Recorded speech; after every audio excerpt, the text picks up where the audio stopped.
آپ فرما رہے تھے کہ حضرت امیر معاویہ مجتہد بھی تھے۔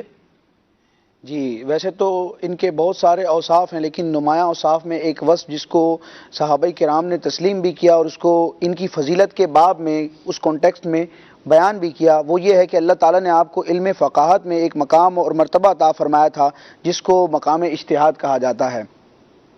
حضرت سیدنا عبداللہ بن عباس رضی اللہ تعالیٰ عنہ جو نبی پاک علیہ الصلوۃ والسلام کے چچا کے بیٹے ہیں، صحابی رسول، صحابی ابن صحابی، اور وہ شخصیت ہیں کہ نبی پاک علیہ الصلوۃ والسلام نے ان کے لیے دعا فرمائی، اللہم علمہ الکتاب، یا اللہ ابن عباس کو کتاب کا علم عطا فرما۔ اس دعائے مصطفیٰ کی برکت ہے کہ آپ ساری امت میں، سارے صحابہ میں بھی امام المفسرین کے اور حبر الامہ کے القابات سے پہچانے اور جانے جاتے ہیں۔ آپ کا بھی بہت بڑا علمی مقام ہے، یعنی ایک شخص کے بارے میں اگر کوئی تاثرات دے رہا ہے تو دیکھا جاتا ہے کہ تاثرات دینے والا کون ہے، عوام میں سے یا خواص میں سے۔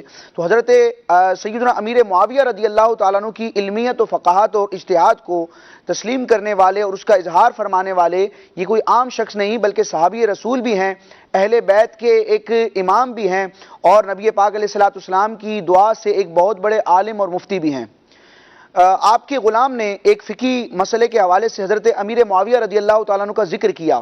وطر کے حوالے سے کوئی مسئلہ تھا، حضرت عبداللہ ابن عباس رضی اللہ تعالیٰ عنہ کا موقف کچھ جدا تھا، ان کا کچھ جدا تھا۔ تو جب حضرت عبداللہ ابن عباس رضی اللہ تعالیٰ عنہ کے غلام نے ذکر کیا تو حضرت عبداللہ ابن عباس رضی اللہ تعالیٰ عنہ نے انہیں سختی سے منع فرمایا، فرمایا دعہو، امیر معاویہ کو چھوڑ دو، ان کی شان کیا ہے؟ فرمایا فَإِنَّهُ قَدْ صَحِبَ رسول اللہ، انہوں نے نبی پاک علیہ الصلوۃ والسلام کی صحبت اختیار کی ہے۔ یعنی آپ یہ دیکھیں کہ اور کوئی فضیلت بیان نہ بھی کی جائے تو نبوت و رسالت جس کا سلسلہ نبی پاک علیہ الصلوۃ والسلام کی ذات اقدس پر مکمل ہو گیا، تمام ہو گیا، اب کائنات میں مخلوق کے لیے نبوت و رسالت ملنا تو یہ ممکن نہیں ہے۔ جو نبی بننے تھے، آنے تھے، وہ تشریف لا چکے۔ مخلوق میں، کائنات میں اب سب سے بڑا مرتبہ کیا ہے؟ صحابیت کا۔ صحابیت سے بڑا کوئی شرف نہیں ہے۔ یعنی حضرت سیدنا امیر معاویہ رضی اللہ تعالیٰ عنہ کی کوئی اور فضیلت نہ بھی بیان کی جائے تو آپ کا صحابی رسول ہونا ہی آپ کی سب سے بڑی فضیلت ہے، اور اس فضیلت کو آپ حضرت عبداللہ ابن عباس رضی اللہ تعالیٰ عنہ بیان فرما رہے ہیں کہ ان کے بارے میں کچھ نہ کہو، فَإِنَّهُ قَدْ صَحِبَ رسول اللہ، یہ بخاری شریف کے الفاظ ہیں کہ انہوں نے تو حضور کی صحبت اٹھائی ہے۔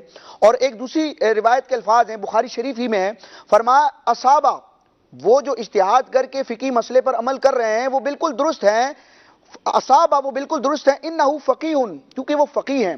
فقیہ کون ہوتا ہے؟ جو علم فقہ میں بڑی مہارت رکھتا ہے۔ یہ کون کہہ رہا ہے؟ یہ بات بھی قابل غور ہے۔ جی امام ابن اہل بیت اطہار کے جو ہے وہ امام فرما رہے ہیں انہو فقیہن، تعریف دیکھیں، سبحان اللہ، کیا بات۔ امام ابن حجر حتمی رحمۃ اللہ تعالیٰ علیہ نے مشکات شریف کی شرح فتح الالہ میں جب حضرت سیدنا امیر معاویہ رضی اللہ تعالیٰ عنہ کا ذکر خیر کیا، اور سلمان بھائی جب میں مطالعہ کر رہا تھا اردو کی کتابیں، عربی کی کتابیں، یعنی صحابہ کرام کے تذکرے بڑے دیکھے، پڑھے، سنے، لیکن بعض صحابہ کرام کا کثرت سے ذکر کیا جاتا ہے۔ حضرت امیر معاویہ رضی اللہ تعالیٰ عنہ ان صحابہ کرام میں شمار ہوتے ہیں، شامل ہیں کہ جس محدث نے، جس محقق نے ان کی سیرت پر کلام کیا تو دل کھول کر کیا، کوئی بخل کا جو ہے نا، بخل سے کام نہ لیا، دل کھول کے بڑی سخاوت کے ساتھ ان کا ذکر خیر فرمایا۔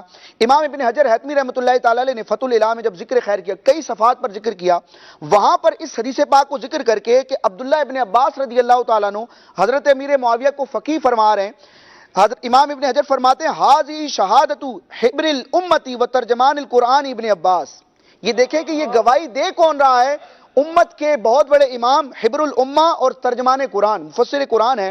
فرماتے وحاذی شہادت بالفقہ من ابن عباس، حضرت عبداللہ ابن عباس رضی اللہ تعالیٰ عنہ کی جناب سے، ان کی طرف سے حضرت امیر معاویہ رضی اللہ تعالیٰ عنہ کے لیے علم فقہ کی گواہی دینا، یہ اس بات پر دلالت کرتی ہے، فرماتے تدلو، یہ شہادت اس بات پر گواہ ہے کہ ان معاویہ کان من المجتہدین، کہ حضرت امیر معاویہ رضی اللہ تعالیٰ عنہ مجتہدین میں سے تھے۔ اس کی وجہ بھی انہوں نے بیان فرمائی، کیوں مجتہدین میں سے تھے، حالانکہ فقیہ کا لفظ فرمایا۔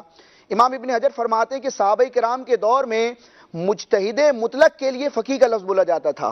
تو فقیہ کا مطلب کیا ہے؟ مجتہد مطلق۔ اور ایک تو کاتب وحی ہونا ان کا بیان کیا گیا کہ نبی پاک علیہ الصلوۃ والسلام نے ان پر اعتماد فرمایا، اسی لیے آپ کو امین وحی بھی کہا جاتا ہے، اللہ تعالیٰ کی وحی کے، وحی الہی کے امین ہیں۔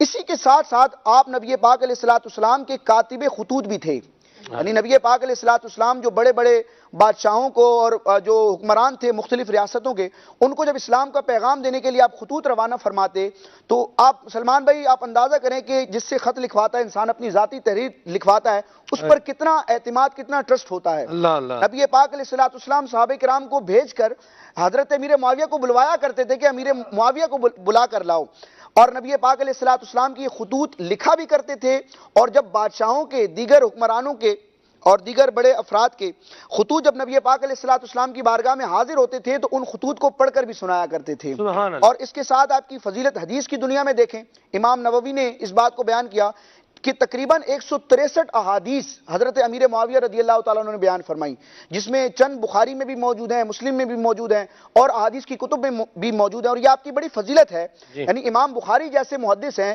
وہ کسی عام بندے کی روایت نہیں لیتے، جو عدالت میں، ثقافت میں، علم میں، ہر اعتبار سے جو کامل ہوتا ہے، اسی کی حدیث کو حضرت امام بخاری اور دیگر محدثین قبول فرماتے ہیں۔ علامہ عبدالعزیز پرہاروی رحمۃ اللہ تعالی علیہ نے جب نبراس میں، نبراس جو شرح عقائد کی شرح ہے، اس میں جب ذکر خیر کیا، وہاں بھی انہوں نے سخاوت کے دریا بہائے۔ آپ نے حضرت امیر معاویہ رضی اللہ تعالیٰ عنہ کی فضیلت کے مختلف پہلوؤں کو بیان فرمایا۔ حضرت عبدالعزیز فرہاروی رحمۃ اللہ تعالی علیہ فرماتے ہیں کہ اگر فقہ کے معاملے میں دیکھا جائے تو آپ مجتہد ہیں، حدیث کے میدان میں دیکھا جائے تو آپ راوی حدیث ہیں۔ نبی پاک علیہ الصلوۃ والسلام کے فرامین کو بیان کرنا اور امت کے محدثین کو اس کو روایت کر کے آگے تک پہنچانا، یہ بہت بڑا آپ کا مقام و مرتبہ